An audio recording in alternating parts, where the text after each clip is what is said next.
Lo tau gak sih ada pembajakan pesawat paling konyol di dunia? Loh, kenapa tuh konyolnya? Jadi gini, Ethiopian Airlines Flight 961 baru terbang sekitar 20 menit dari Ababa menuju Kenya. Tiba-tiba ada satu orang lari ke kokpit, terus diikutin dua orang lagi. Mereka teriak-teriak ke penumpang dan langsung dobrak pintu kokpit. Co-pilotnya digebukin, terus diusir keluar. Padahal lagi main Mobile Legends dia. Waduh. Mereka bilang ada 11 orang pembajak di pesawat itu. Padahal aslinya cuma 3 orang doang. Mereka maksa pilotnya yang bernama Kapten Leol Abate buat terbang jauh sampai ke Australia. Nah masalahnya ini pesawat Boeing 767. Jadi cuma ngisi bahan bakarnya yang pas-pasan sesuai sama rutenya lah. Rute pendek gitu, bukan buat nyebrangin samudra apa segala macam. Bahkan si Abate ini juga udah nunjukin indikatornya kalau bahan bakar tuh nggak cukup emang. Tapi para pembajaknya tetap nggak peduli. Katanya mereka baca di majalah kalau Boeing 767 bisa terbang selama 11 jam. Jadi menurut mereka si kapten ini ngibul lah, bokis nih. Untungnya Abate ini sangat berpengalaman, Zed. Lo tau gak kenapa? Kenapa? Karena dia udah punya lebih dari 11.000 jam terbang. Dan sebelumnya dia udah pernah dibajak 2 kali, Zed.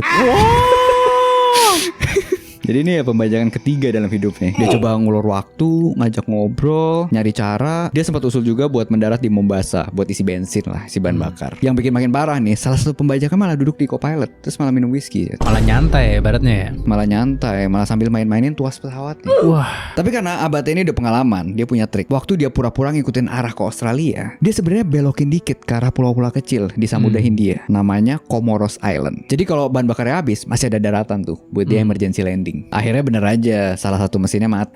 Abate pakai intercom ngasih tahu ke penumpang kalau mereka akan crash landing. Dia juga minta pramugara buat ngasih instruksi brace sama jangan tiup pelampung dulu. Nah ini informasi yang krusial sebenarnya dan banyak orang suka lupa. Kalau udah di dalam kabin tuh jangan ditiup dulu ya pelampungnya, karena itu bisa bikin orang kejebak dalam air.